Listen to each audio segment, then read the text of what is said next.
What's good, YouTube? Ray back at it with another video. Ray is back in the building. I got a special one for you guys today. Um, this shit took time. It took time, dedication, a lot of typing, a lot of writing. These are my top 10 favorite albums for the year so far, 2024.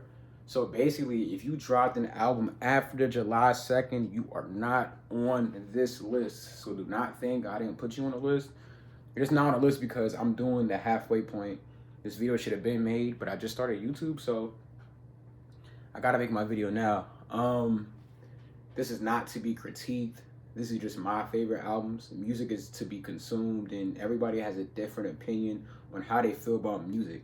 That's what it's supposed to be.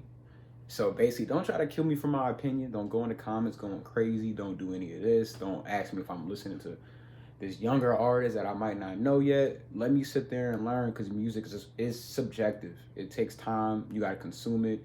And everybody has different intellect in terms of music, music integrity. Everybody hears different things. Sometimes you hear an album once and you don't hear it, what you heard the first time and the third time, or you hear something on the third time you didn't hear the first time. So music is just meant to be subjective. So I'm not going at any artist or anything like that. It took me a while to even number some of these people. Um, I'm gonna still keep the numbers, but this is more so my favorite albums because some of these I couldn't even rank. It was just too difficult. I had to go through these albums and just put a number next to them just so I could have 10. So I do have honorable mentions coming up in a second. Um, First, we're gonna start with 21 Savage, American Dream. This album was great. It came very early in the year. It kind of came and went in a way, not because of 21, because it's a lot of music dropping this year at a high quality. Like you can't drop this year unless you are really up there or unless you're really nice. So 21 Savage is up there with American Dream. I did like that album when it first came out, but there's been so much music coming out that I can't put it up there. I got Bodie James' Penalty of Leadership next. I also got Mike with Pinball. I got Flo Millie. Flo Millie, you're hard. You beautiful too. I need you. I need you. So if you see this, you're my heart. I am a Zoe. It's like nah. I got Rock Marciano, Marciology. I got the Ghostface, Set the Tone. I got Conway also. I got Chief Keef with Almighty Soul 2. And I got Don Toliver with Hearthstone Psycho, I believe. So those are my honorable mentions right now. All those albums are amazing. Those are albums I'm still playing to this day, still listening to. I just couldn't put them on the 10. The 10 is tight, and honestly, at 10, I got a tie, like a three-way tie. So bear with me. All right, so at 10, we got Kanye West Vulture.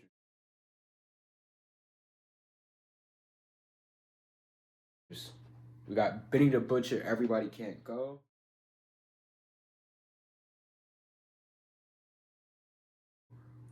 And we got J. Cole, Might Delete Later.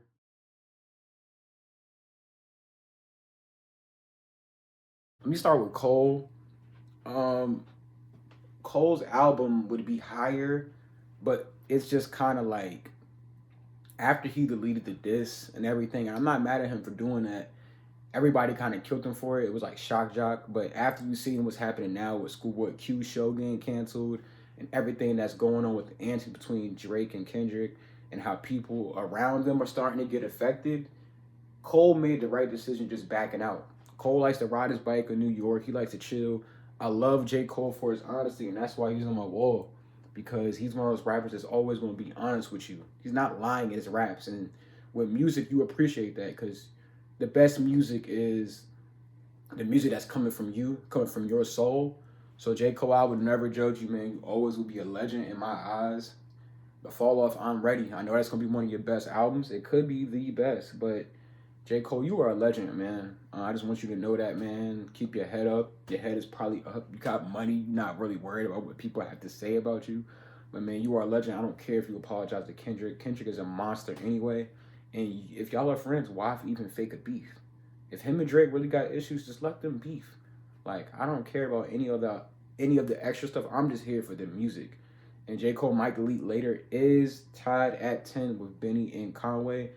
And I mean Benny and Kanye. I apologize, but Cole, the album is just kind of like I want to say contradictive. It could be confusing a little bit because after he he was really at the top. Kendrick wasn't even around. He was dominating. Every lyric on this album was hitting. Sticks and Stones, songs like Ready 24, songs like Pie, oh my god, a highlight on the album. Lyrically just different. Trade of Truth and Ibiza, I'm saying it incorrectly again. But songs like that were amazing on this album. Some of the lyrics just don't hit the same after he took away the last track and he apologized, because a lot of this is throne talk. A lot of this he's saying how he's at the top, how he's dominating. If you get in his way, he's gonna run you over. So that album is in the honorable mentions. Not honorable mentions, tied at 10 for a reason. All right, then we're gonna go with Benny the Butcher. I like this album a lot. It might have came out too early, and it's not really Benny's fault. It's just more so how the year's gone. 2024 has been a hectic year for music. It's one of the best years in music ever. But the way Benny starts the album with Jermaine's Graduation, the beats, I love Alchemist. Alchemist is amazing. Probably the best producer out right now. Him, Metro, Hit Boy, Mustard, they're all out there. Also like Cardo and people like that. So Everybody Can't Go. You got Big Dog up there. You got One Foot In, Buffalo Kitchen Club, Pillow Talking Slander with Kiss, Griselda Express, Big Timers. It's not Benny's best project, but it's definitely one of the best projects this year. And Benny's always consistent. One thing about Griselda, they consistently give you great music, or they consistently give you their formula. And you always gotta appreciate artists like that, because you got artists that go away from the formula and fuck up, but you got artists like Benny who sticks to the formula, but is also able to show some of his versatility on his album. So definitely Benny is on the list. He's tied at 10 with J. Cole. And now we got Kanye. I know how y'all feel about Kanye. I know how he is. I know people don't like the antics. Kanye is a legend and will forever be a music legend. He's done too much for hip hop. He's done too much for other hip hop artists. He's put people on. He's just done a lot of things to where the music is always gonna hit. And it doesn't matter what Kanye is doing, the music is always gonna talk. It's always gonna talk. I'm sorry. It's just the truth. We've seen it too many times now. Kanye can say whatever he wants, and he comes out with an album like this independently and go #1 with a track. This album was a moment of the year in 2024. Like, if you freeze the year and you just go back through time, Carnival was a moment. Everybody was going crazy on the internet. Everybody was going crazy to the song. It went #1 twice, I believe. I might be wrong. But songs like Beg Forgiveness, songs like King, songs like Burn, songs like Hood Rat, Back to Me, even Talking. I like the interlude with Ty Dolla. But also, I know Kanye lyrics sometimes could be shaky. So that's why I didn't want to put it too high on the list. And like I said, it's not really about the numbers, more so my favorite albums. I couldn't put too high on the list because the lyrics. The lyrics are sketchy. Sometimes Kanye just be babbling. It's not as sharp or precise as he used to be when he was earlier in his career. So I had to put this at 10 just off of that reason. But these are all great albums. Like I said, I'm still bumping these every day. These still are in the playlist. And all right, well now we're gonna go with Rhapsody. A lot of people probably would be surprised by this one, but I love this album. I love when rappers just go on a journey of self discovery, and rappers just exposed how they feel. And it really, I'm saying the word exposed because it's hard. It's hard to put yourself out there in terms of just any time. Like, I'm doing YouTube right now. This is something I never thought I would do. And Rhapsody is putting, as a female, it's even harder because you're judged by men a lot. We kind of are harsh critics in terms of things. Like, we call girls hoes, we call girls all types of stuff. So on Rhapsody, she kind of just reflects on her life, reflects on stuff that's gone through her life, how men have treated her, how what she's had to gone through, and why she's so nice. And it makes perfect sense of why she's such a good rapper, because she's been through a lot of things in terms of with her family, in terms of her life, in terms of people she's lost. And as a female, to be this powerful, to even put it in lyrics and to get it out on to instrumentals and beats and stuff like that, for people to understand, like men like me, to understand who she is or what she goes through. You never really knew who Rhapsody was, but after this album, I know more of who Rhapsody is as a person. I didn't even know she was this feminine, honestly. So this album gives me a clear cut of that. And like I said, albums like this you always gotta love because people who expose themselves, or like I keep saying the word expose because that's what it is, man. Like she don't have to do this. She don't have to put her life story out on wax. She doesn't have to do any of that. But she chose to. And songs like Raw, songs like Lonely Woman, God's Light, He Shot Me, Family Trauma, no, That One Time, D&D, Stand Tall, one of my favorites on the song, Asteroids. Like everything she's been with, and she keep coming back. What At You with Asteroids, like it's amazing. This album would be higher on the list, but like I said, man, it's just so many albums coming out in 2024. And if I was like my old high school self, lyrically, I probably would have this at top five. But now I'm more so open to a lot of the other music I listen to. I was always a lyrics first guy, not, but now I'm more so like song making and everything like that. And that's why at 8 I have to put Gunna with One of One.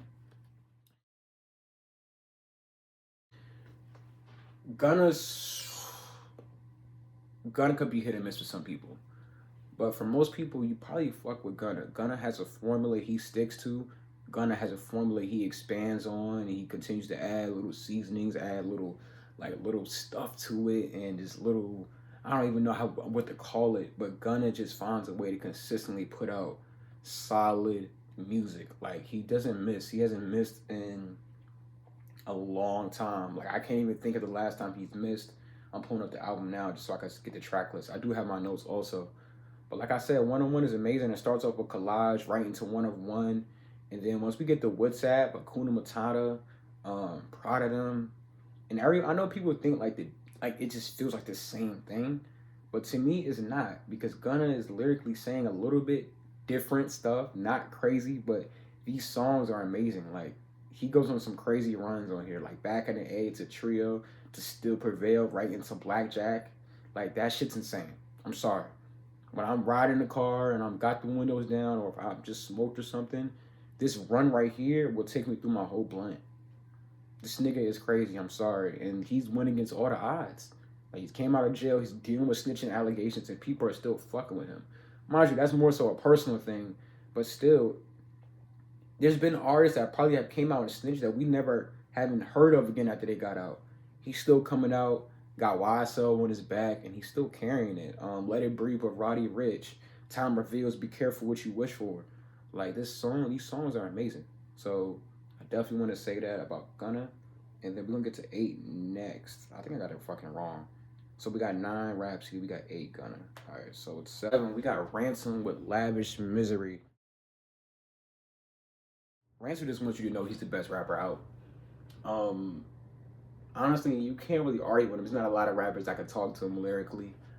If I was about to go up with just straight lyrics, Ransom would probably be at 1 on this list. Honestly, Harry Fraud, you did your fucking thing. You the only fraud in the circle is a crazy line. I could bet you that Harry is the only fraud in the circle is a crazy fucking line. Ransom goes crazy. He's comfortably lyrically just different. I don't really know how to explain it. I love every track on this album. Every track just flows lyrically. It's just witty. Like just driving around the car and just hearing different bars on the second and third time. It's like, damn, bro, this guy really just takes it seriously. Lyrically, he's on a different level. I don't think anybody should fuck with him. Leave this nigga alone. Let him stay in his circle. Let him chill out. He not fucking with nobody. This guy raps different, man. Let me give you some of my favorite tracks off the album. Wilson Fisk, The Losses, Aya Storm, Live from the Roxy, uh, Chain of Command, Immaculate Conception. That Immaculate Conception is crazy. The way the album just opens with him just, all right, let me just show you how nice I am real quick. And as he's doing it over some of the best production, Harry Fraud is one of the best producers out, consistently putting out great beats. And him and Ransom are like a match made in heaven. It just sounds perfect. I don't even think like I don't even want to hear. I mean, Ransom and Alchemist would sound good, but I'd rather just hear him with Harry Fraud. He just sounds perfect. An 8-track album, nice and smooth, not too many songs. Exactly what you need when you got somebody that lyrical, because it could get tiring. But the fact that it's 8 tracks, it never gets tiring. You just get lyrically. You gotta go back and play it from 1. I was at work, man. I'm like, fuck, I gotta run this shit back. Because lyrically, he's just different. And he's really the only rapper really still doing that. J. Cole still does it too. Not a lot of rappers still rap in that style, in that way. But Ransom still does it, and that shit was amazing. I fuck with it so much. And that's going to be 7 for Ransom. And at number 6, I got fucking Mach-Hommy. Mach-Hommy. And this was a debate between 6 and 5. Like I said, it's more so my favorite albums, so I'm not really going like critique or try to be too too precise because it's already taken me a long time to even do this list. I've been doing this shit for like fucking 2 weeks. So I got Mach-Hommy. Everything's amazing about his album, the instruments, and I love when people are able to implement their culture into their music. That's like one of the hardest things to do, especially when you speak a different language. So you got to do it with instruments, you got to do it with flutes, little things like that. And Haitian, that's something I do connect with. So I'm not biased or anything. It's just that this album it's one of the best albums I've heard this year. Lyrically, Mach-Hommy could rap with anybody. Put him next to him, you might fucking outbar him. And that's why I love rappers like this, because they're starting to curate albums even better. Like Ransom or Mach-Hommy, like these people usually would just think about just lyrics and stuff like that, but these guys are putting out great music, great songs. Mach-Hommy talking about what's going on in Haiti, how people are going at each other, and how it's more so manipulated from up top. It's just deep. Like Haiti's been going through this for a long time, and nobody's shining no light on it. Like you hear rappers say it like this, say it like that, but Mach-Hommy's actually going into it deeper. He cares. These are his roots. These are his family. These are his people. And he's gonna let you know that. These last 2 albums, he's drops a lot, but these last 2 more mainstream projects in terms of Pray for Haiti and this, he focuses on Haiti. So guys, just listen for that. Like, don't, the lyrics are good, but make sure you listen to what's going on in Haiti and stuff like that. This stuff is real. There's a lot of bad stuff going on, and we stay in America because we don't see a lot of it. But honestly, he went crazy. Conductor, you're fucking amazing. Zero Clack, that little interlude of him just explaining what's going on, that beat is so fucking lovely. I was so mad when the song ended and Mach-Hommy ain't have a verse on that shit. So like that type of shit drives me crazy. Some of my fave tracks, definitely the song with Kaytranada, Sane 24. I wrote down a lot of stuff on this shit. I'm sorry. Copy Code, Long Lawn,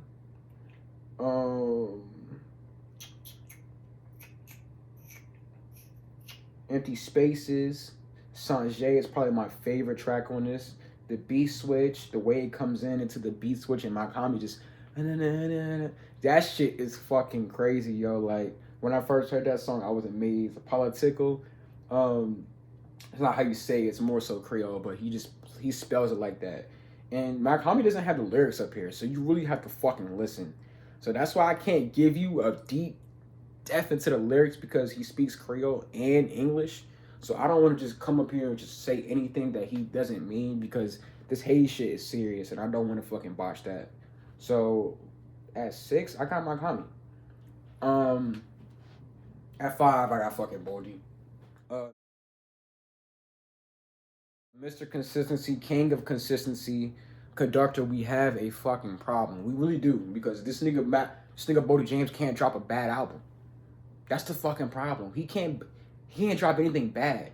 Boldy consistently puts out great music, great lyrical content. You might get tired of the coke rap. You might not like it. You might not like what he's talking about on the block. But bro, the way he flips that shit reminds me of fucking Pusha T. That's what it really reminds me of. And Pusha T is able to keep the coke rap still like going. He's at the top of that shit. I ain't gonna lie, he's number 1. The way he flips a watch into a wrist into the coke is, I don't know how the fuck he does that shit. But Boldy is one of those rappers too. Lyrically, he's witty. You don't even see it at first, because his flow is so not like out there. His flow is more so him. He has a great rapper voice. The way he comes on, his vocals sound really good. The last album, Penalty of Leadership, that was on my honorable mentions too. I forgot to mention it. He had some verses where you could tell he had just got out the car crash. I'm glad Boldy's still here with us, but those verses when he just got out of the car crash were kind of hard for me to listen to because sometimes I couldn't understand what he was saying. I had to read the lyrics and stuff like that. I feel like this project is just better. Um, some of my standouts up here, definitely All Madden, Flying Trapeze Act, Undisputed, Lampshade, Saint Juliana, Permission, Stamps in the Middle. Every feature delivers to Double D. You went fucking crazy. The beats are amazing. That's all I have to say. Conductor always does it. Westside Gun, thank you, because I want to have none. I want to have known about Conductor one for you. So Westside Gun, you are an influencer, nigga. Where's your album at? Where the fuck is your shit at? But I'm pretty sure you gonna drop something. But Bodie James at 5. Um, and this is where the list gets very difficult. Number 4, I got Anderson .Paak with No Worry and No Worries with Why Lord. Why Lord. I think that's Why Lord. I can't say it correctly because I don't got the accent. I'm from Virginia, so I can't. Lord. I don't know how the fuck to say it. But this album, from top to bottom, this shit is amazing. Like, you ever had an album where you just play it, put the phone down, and just drive? Like, you don't even have to touch the phone. Like, I could be at work, just play this album, and I don't even have to touch my phone. When I first listened to this album, I didn't even know the names of the songs because this album just flows so fucking perfectly. I've never. This out of every album I have on this list, I think this album flows the best in terms of sonically, the sounds, where Anderson .Paak wants to take you, where Knowledge wants to take you. This album is fucking amazing. And the reason why I low-key didn't want to put it on the list because it is hip hop. I know it's categorized as hip hop and rap, but it sounds more R&B. But to me, that's just a tell to Anderson .Paak's versatility. His versatility is crazy. He's able to have a song like fucking what is it, 85 Centra, then go right on to Move On. Like, that's fucking crazy. Like, you went right from rapping, talking your shit, boasting, right into a song, Move On, that's melodic, it flows, it sounds so perfect. Like, this album sounds like it took 10 years to make. I don't know how long it took to make. The last one was fucking crazy. This album was crazy. This shit could easily be number 1 on my list. But like I said, remember, these are my favorite albums. I'm just listening because it's for YouTube. This is like, it gets the views, it gets the notice, I would say. So definitely, like, Anderson .Paak has probably. I'm not mad at anybody that puts it at 1, but it needs to be in that top 10. That's all I'm gonna say. It's not a lot of albums better than it. And if you want to argue that it's not as like traditional hip hop as probably some of the other albums I had on the list or that you have on your list, I'm not mad at that. But Anderson .Paak has to be up here. My brother had him at 1, so I'll put him at 4. He could easily be 1. Like, the next thing I'm about to say, it's gonna make sense why I have it at 3, but this album is fucking incredible. I'm sorry. Daydreaming, another track where he displays his versatility. From Here, the instrumental sounds like you're on the beach with Snoop Dogg, and Snoop Dogg just hands you the joint, you just smoking, and the shit just playing. Fall Through, come on, man, it's too much. I'm sorry. I'm trying to see if I had any more on the list, but it's more so my definition on why I fuck with that album. But yeah, this album is amazing. They took their time. Anderson .Paak, you did your thing. They need to be Grammy nominated or something. They had to be nominated. I just haven't heard an album this smooth in a long time. That flows in a long time. Like, we live in an age where it's more so microwave music, so we get a lot of bullshit. Like, you really have to go find your music. And I've always been like that since high school. I've always went and I had to go find who I wanted to listen to. Certain artists, certain underground artists. Like, I've always been that type of guy. I've always give everybody a shot. So, like, this album, it's just that good, man. It's fucking amazing. I can't say anything else about it. Thank you, Anderson .Paak, for that one. All right, and at 3, come on, man. We got Future and Metro. We don't trust you. This obviously had to be on the list. I had to put it somewhere. Like I said, these top 4 albums you could like mix them up 1 to 4 if you want. But Future and Metro, this album just it starts off our biggest beef in history, and I don't want to make it about Kendrick and Drake because this album is more so for Future. Future is standing on his two amongst the big three, amongst all the drama. Like, nigga, don't forget, I'm still here. I'm still around, nigga. This is not a big three, nigga. This is a big fucking four. Or if it's not a big four, then nigga, one of you niggas gotta get out. Drake or Cole, y'all gotta get the fuck out the way. That's what Future's basically saying. Because this album is just amazing. From Young Metro into Ice Attack into type shit. Future just sets waves. Now everybody's saying type shit. I can't go out to the fucking play basketball without a nigga saying type shit. So like Future just sets trends. So basically you set the trend of type shit. You ignited the Drake and Kendrick beef. And you're like the king of what? Toxicity, I guess. That's what we claim him. But this album is amazing. Metro, you were talking the whole album through Prodigy. Rest in peace to Prodigy, a legend. And probably the best rap voice we have in hip hop. You just talking through Prodigy. Just talking your shit.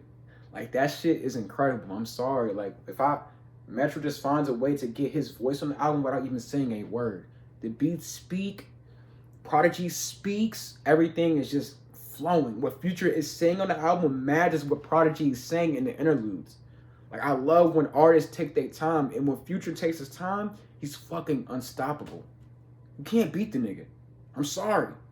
He has a formula that can't be stopped. There's not a lot of niggas that's gonna come out with a better song than him when you go in the studio. It's just the truth. So Future is number 3 on this list. Like I said, he could be easily one. Favorite songs, let's go ahead and go. Slimed In, Magic Don Juan, Cinderella, Fried, Ain't No Love, Everyday Hustle, GTA, fucking Like That, of course. Like, the whole album I fuck with. Has very good replay value. I keep going back to it. The instrumentals are crazy. I like it better than the second album. That was more R&B, so I left it off the list. But I like it better than the second one. It just, everything just hits. From the name of the album, from the cover of the album, you get what you asked for. And mind you, him and Metro, they didn't make music for a long time. So like, this was just fucking refreshing to hear Future over Metro beats. And at first, I didn't know how it was going to sound because they didn't do it in so long. Because he was doing it with 21 a lot. So I was like, can he still do this shit with Metro? And Metro just fucking, every expectation I had of Metro, he's like went past that shit. Like, he's really like surpassed all my expectations. This album lived up to the hype. And you know how hard it is for music to live up to the hype. It rarely happens. Astroworld was one of those cases where it did happen. And, the Metro album, because if you think about it, this probably didn't live up to the hype that you probably wanted it to, but this did. This shit was incredible when it came out. So with the Future and Metro shit, that shit was incredible. That shit was a moment. It took over the internet. Him and Kendrick took over the internet. The beat took over the internet. It was just amazing. You even had Kanye hop on the fucking beat. That's how good it was. And you know, Kanye hopping on some shit, that shit's really good. Because Kanye only do that shit when he really fuck with it or if he's really fucking motivated. Alright, so we're gonna go at 2. We're gonna go 2. This was difficult for me, but I got Vince Staples at 2. Alright, so with Dark Times. This album is, it's so good, it's so perfect, it's so dense. It's so much deeper than what you think it is on the first listen. When I first heard it, I'm like, all right, Vince, you talking your shit. You talking about where you coming from. You've done this before. But the deeper I dove into the album, the more I really listened to the lyrics, it really affected me because, like, we all live, every black person in America, we all live with that certain paranoia. And I feel like on this album, Vince shows you that paranoia very well. In terms of what's going on with his life, like, the theme is perfect. Like, the cover of the album, and to the name of the album, to the first song on the album, like, everything sonically connects. Everything is dark. Everything is about oppression, lies in the community, females, just shit that black people go through. And it's just so perfect, the timing of the album, because, mind you, he talks about how he left his label and how it wasn't as big as he thought it was. Like, at first, like, yeah, I want to get signed. And you get signed, it's like, fuck, I got to deal with this. These white people trying to take this. Oh, they want percentage of this. And then he just dropped the Vince Staples show, which just shows, like, what he's talking about is true. So now you've done it through visual art, and then now you're doing it through music. So like everything is lining up for Vince. Like this nigga is an amazing artist. He's way more deeper than I gave him credit for. This album was amazing. I'm sorry, like songs like a Tufi where he's just like captivating his experience in the ghetto. I'm a Martian, crash landing, them dirty ass apartments stay solid, make it out of places like this. You gotta have hope. Like you really gotta have hope, and you really gotta believe that you're gonna get out. Radio's Vince touches on his nostalgia over a dark instrumental. Like I wrote basically my most of my notes on this shit is about Vince's album because I had to go through it, re-listen again, and I can't even read all this shit. Like, why won't the sun come out? It's just that last song is just amazing. Like, it's like, why won't this shit end? Why is it still this way? Why are we still killing each other? Like little homies. He's like giving the little homies some game. Like, nah, don't do it like this. Do it this way. Do it this way. And like the last song being "Why the Sun Don't Come Out" is just so fucking ironic. It captivates the album perfectly. Like Vince, you did your thing, man. And when I first seen the album, when I seen the "Shame on the Devil" single when it came out, I was trying to see where you were going at first. But now everything just makes sense. Like melodically, Vince is very underrated. He's very versatile. Like his versatility is something to be like. It's something to be said, man. Even with Justin, even with Liars, like those songs like that, those are little simple songs, but they're deep, man. Like this music hits you on a different level, and I feel like Vince with this album, he fucking did it.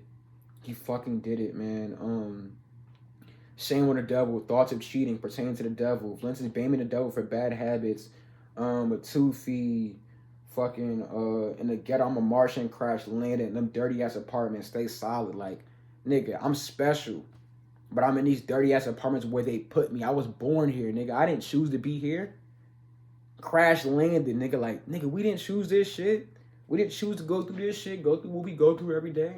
Like, nigga, he's just talking about it. And like a lot of rap is about that. Your personal trauma, what you've been through, how life is fucking trying to put you down and shit like that. And I feel like Vince, man, he is amazing, bro. And that's all I have to say on that. This shit could easily be won. Like I said, I'm gonna keep saying it all day. This shit could easily be won, bro. Like, all right, let's get to it. At one, we got Blue Lips by Schoolboy Q. TDE. Let me just start with TDE. TDE, y'all don't miss, man. Whatever y'all are doing over there, keep fucking doing it.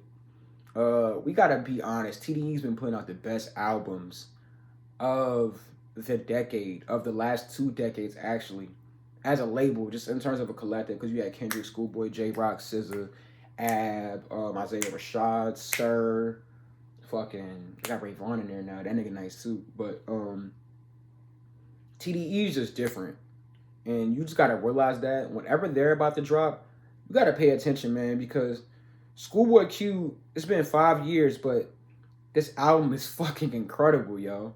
Like it's low key cheating because you could tell all these other albums they didn't take 5 years to make. This album, Schoolboy Q took his time.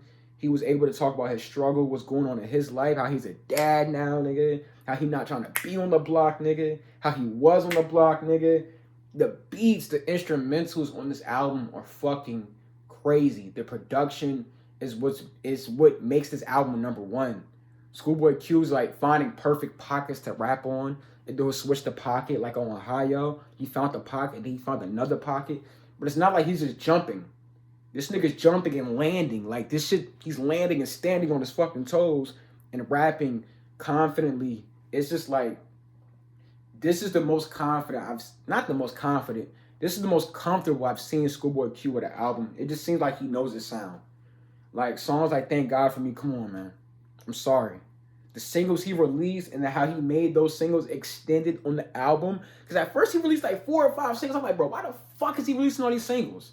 This is too much. I know the album is long, but nigga, I like to digest the album in full. Like, I don't want to hear everything. But when I heard the album and I heard the extended cuts of the songs, what was it? Was it Lovebirds or Back in Love? It was one of them. I think it was Back in Love. But like, and Devin Malik, nigga, you're insane. What the fuck, nigga? You were going crazy. I didn't even know who you were Before this shit, I had no idea who the fuck you were, bro. But now I do. I heard your single too. But like, yes, nigga, you went crazy on this album, Schoolboy. Jesus Christ, he probably in TDE too. Goddamn TDE, y'all fucking loaded. But songs like Thank God For Me, Blue Slides, Young 101, Lovebirds, Devin Malik killed that shit. Cooties, come the fuck on. 99 bitches in the driveway. Dun, dun, dun, dun. Dun, dun, dun, dun. Like, how the fuck did he even think of that? Like, this nigga's supposed to be a gangster, right? But he has a lot. When he goes melodic, this shit is fucking catchy as hell. And like, it might not be as themed as fucking Vince Staples, but this is definitely the best music to come out this year. In terms of continuity, these songs go on a run. Like, there's not really a lot of songs you can skip. These guys are making 19-song albums, 18-song albums, and you don't have no fucking skips. Besides maybe an interlude.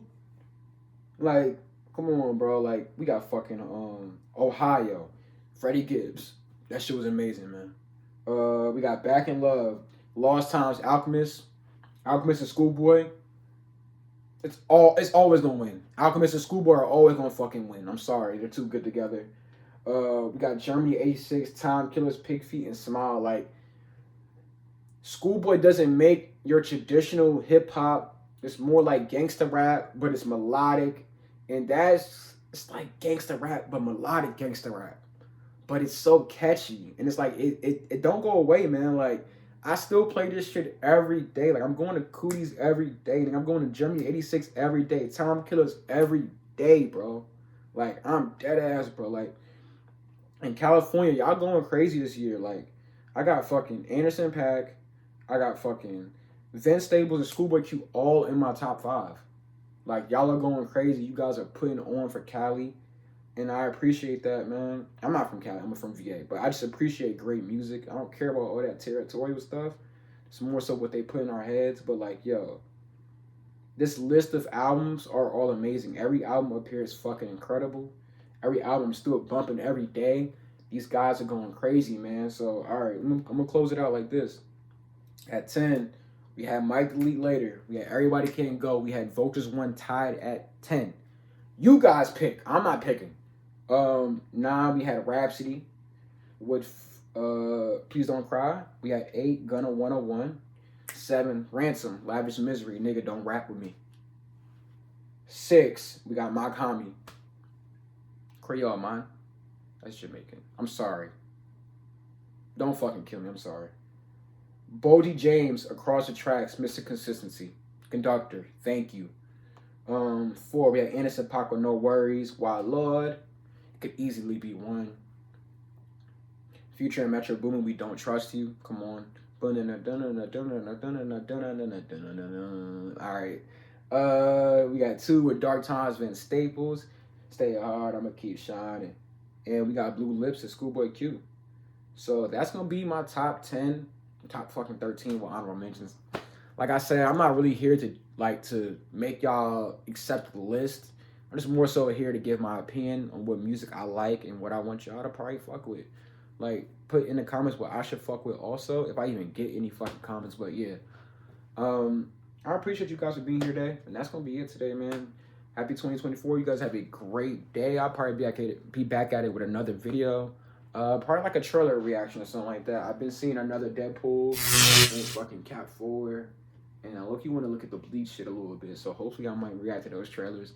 But yeah, I hope you guys having a great day, man. Go have fun, bump some music.